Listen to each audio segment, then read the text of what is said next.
So there's been this weird trend going around with parents these days that they feel the need to humiliate their child, record it, and then publish it on social media sites. Now, I find that this is a weird method of parenting, and it has proven to be like effective in some cases, but have like very detrimental effects in other cases. I mean, first of all, why would you even like want to post up something like that? Something like that is something that like should be kept in the household, right? Whatever punishment or whatever you pick as your punishment for your child, right? That should be kept in your household. Now, don't get me wrong, I'm from the Caribbean and we actually like go all for the whole beating your child thing once they're out of place. Like, I mean, everyone knows this, but as when it comes to publishing it on social media sites, I find that to be very weird, because you're not only just humiliating your child, you know, amongst like their siblings or whatever, but that is for millions upon millions of people to see. Like, the moment they leave their house, they are basically, you know, humiliated, and that could have like very, very strong psychological effects on them, especially when you're like a teenager. You know, like, not all teenagers really and truly, you know, care much about what people think about them. Like me personally, I'm 18, and for like as long as I can remember, I don't really give a fuck about what people think. Like, I know that it is very like healthy to have high self-esteem, and I think I'm good looking, smart, whatever. I don't care if you think I'm cocky, but you know, not all kids are like that, right?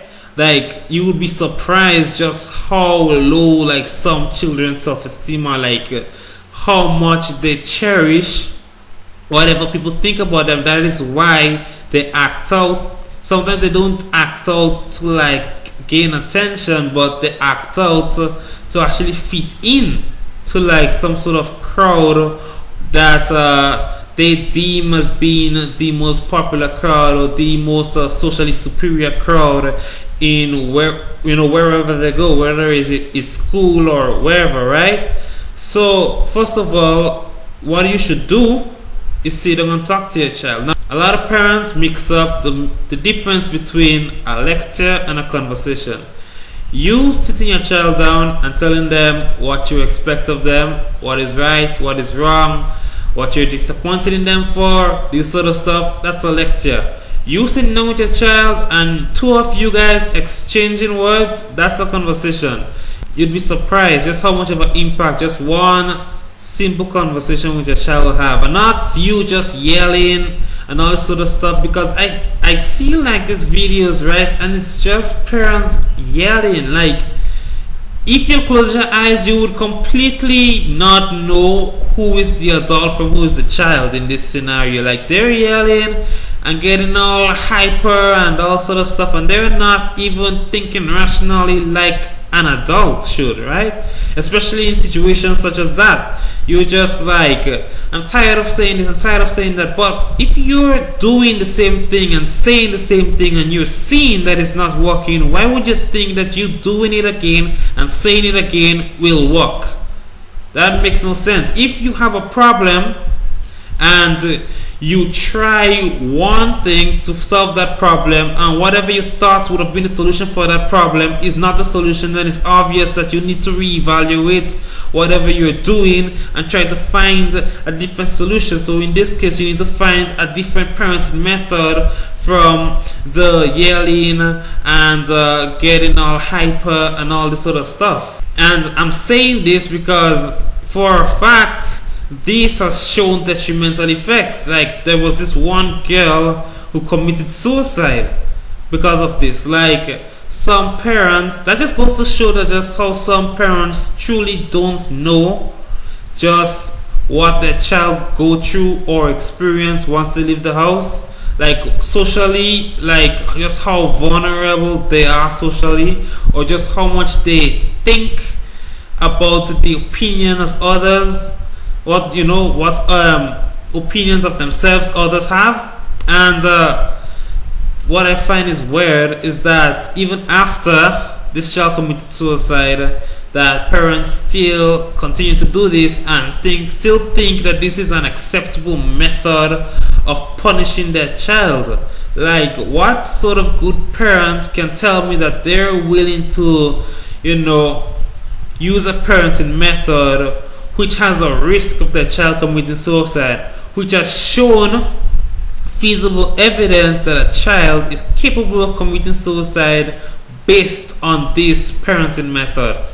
Why would you even continue to do that? Like, I'm seeing like way more videos being published after this child committed suicide. Now, I'm not sure if the parents who did this act know for a fact that that child did commit suicide because of this, but I mean, the general act in itself, I don't even see the logic behind it. Like, why would you even want to socially scar a child? That could have like really detrimental psychological effects on a child.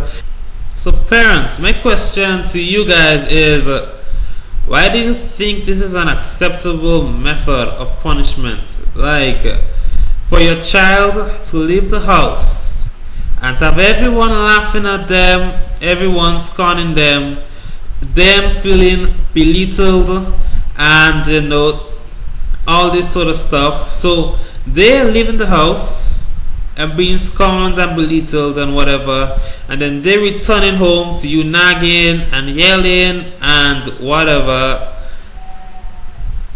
You see the pattern I'm going with this? You see where I'm going with this? Like, where should the child go to even feel accepted? Like, the reason a child in the first place would even begin to act in that manner to socially fit in would be because they don't feel accepted at home. If you guys as parents don't know this, then what the hell are you guys doing? I mean, come on, it's like quite clear. If your home like is like the first place you are, right? And if the first place you are is not a place that you feel accepted, then obviously you would seek for a place to feel accepted. Now, if you're a parent and you see that your child is seeking affection elsewhere, then you shouldn't say, oh, you're seeking affection elsewhere. Are you trying to say that you don't like the people in the house?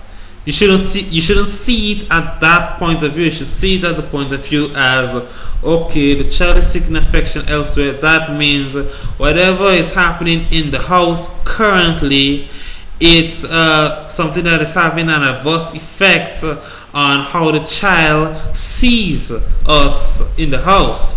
The child doesn't feel loved enough or safe enough in the house, and therefore they seek the attention of other people outside of the house. And the difference is that the people outside of the house don't seek the well-being of the child. And of course, a lot of kids don't know this for a fact, that the people that they constantly try to please are the ones who ultimately don't really care that much about them.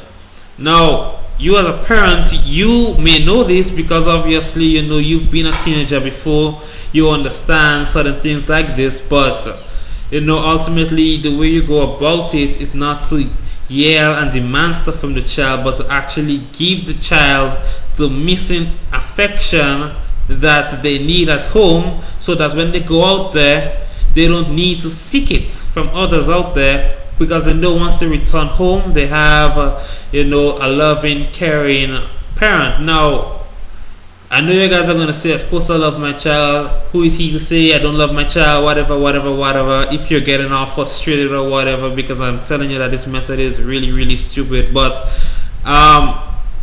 first of all, if you know you love your child, right, you saying you love your child may have like a way bigger effect on the child than you think, than just like you doing stuff that in your mind knows is for the well-being of the child.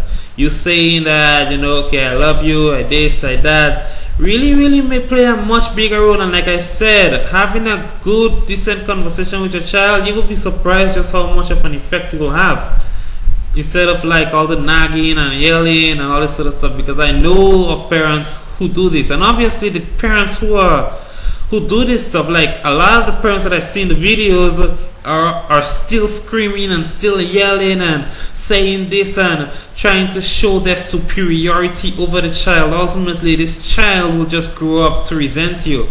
And then you will be as a parent, and of course the child has already left the house and moved out and got their job and everything, and you'll be like, oh, I don't know the last day I talked to my child. Why is he not calling me? Why doesn't he care? This, that. And why would you be confused? Obviously, the child won't give a shit about you if all you do when all the child remembers, like, you will be surprised that people tend to remember the bad much better than they remember the good.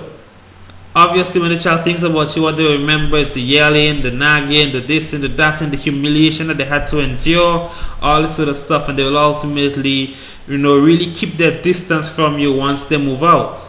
Now, I'm not like, I can give like really awesome advice as a parent, like from a parental point of view, because I'm not a parent, but I can give you advice from a teenager's point of view, because I'm a teenager. I'm 18 years old, and I could tell you that me personally, I don't care much about what people think about me, but I know people who really got like self-esteem issues, or not even have to be self-esteem issues. It could just be just how it is. Like, they think that if they're not up to date in everything, if they're not the most popular, if they're not this or that, that's you know, it's really bad or some stupidness like that. Like, I can tell you for a fact that for some teenagers, or it doesn't even have to be teenagers, but people that whatever some people think about them has a really big impact. And if you know of a parent that did this method and it worked for the child, that doesn't mean that it will work for your child, because popularity these days, or like social standings, have different hierarchies. So like, one child could belong to another hierarchy, and whatever like effect that had on that child could be like way different than whatever effect that you had on your child, because your child is from a different hierarchy and all this sort of stuff. So like I said, it's not really the best way to discipline your child, and it has shown to be very flawed. And I can assure you, even if I'm not a parent, I can speak for all good parents when I say that no good parent wants to see their child kill themselves, right? So why would you guys even like continue to keep doing this? Maybe because, I don't know, maybe some of the parents that do it don't know that a child has actually committed suicide because of this method. But for those of you who do know and do it, you guys are bad parents. Straight up, you guys are bad parents, because I can see you willing to risk that parenting style when you know that it has a risk of your child killing themselves. So that's what I gotta say. Like, it's a really stupid method. You guys should really evaluate other methods, maybe seek professional help or whatever. And like I said, you'll be surprised just how much one conversation is worth to a child. And that's it. Remember to like, subscribe, and always have a good day.